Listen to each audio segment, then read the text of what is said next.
সবাইকে জয় যিশু। আমি বাজেন্দ্র সিংয়ের জন্য একটু কথা বলি, কারণ তিনি ছিল একটা সত্যিকারের দাস, যা প্রভুর গৌরব হতো, গৌরব কাজ করত।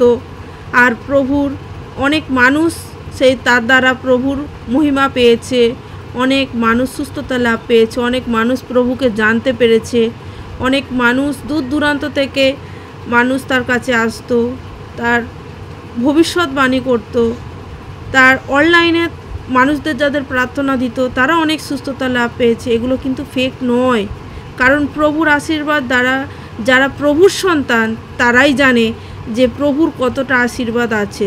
দুষ্ট লোক তো দুষ্ট কথা বলবেই, কারণ তাদের জীবনে মন্দতায় ভরা।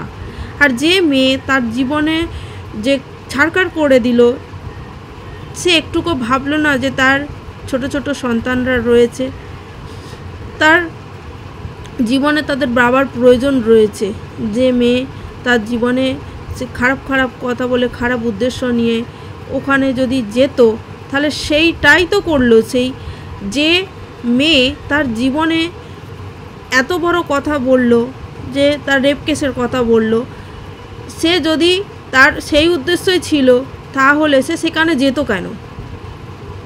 বাজেন্দ্র সিংয়ের যদি খারাপ উদ্দেশ্য হতো, তাহলে মেয়েটাই বারবার সেখানে যেত কেন? কেন যেত? তার খারাপ উদ্দেশ্য ছিল বলেই সে যেত। যাই হোক, প্রভু আমাদের ক্ষমাশীল, তিনি আমাদের ক্ষমা করতে শিখিয়েছেন। তা প্রভু যেন সবাইকে আশীষ দেয়। আর পাস্টর বাজেন্দ্র সিংয়ের জন্য আমরা সবাই প্রার্থনা করি, যেন প্রভু চাইলে সবই হয়, যেন প্রভু তাকে আবার সে জেল থেকে বের করে আনুক, যেন তার মাধ্যম দিয়ে আরও মানুষ আরও জানতে পারুক। কারণ মানুষ যখন ওপরে ওঠার চেষ্টা থাকে, ওপরে ওঠে, তখন সবাই নিচে নামানোর চেষ্টা করে। তা এখন তাই প্রভুর বাক্য সাক্ষ্য হয়ে যাচ্ছে, কারণ প্রভু নিজেই সবাইয়ের কাছে বন্দী হয়েছিল, আর প্রভুর সেই দাসও সেই বন্দী হয়ে গেছে। যা প্রভুর কাজ যেন থেমে তো থাকে না, প্রভুর গৌরব আরও ছড়াক। যারা আরোপ করছে, একদিন যেন তারা দেখতে পায় যে প্রভু তাকে কোলে নিয়ে আরও বসে আছে। আর প্রভু নামে জয় জয়কার হোক। সকলকে এই বার্তা দিচ্ছি, সবাই যেন প্রার্থনা করো, যেন সবাই মিলে আরও বেশি করে প্রার্থনা করো, যেন সে মানুষটা যেন ওখান থেকে বের হতে পারে।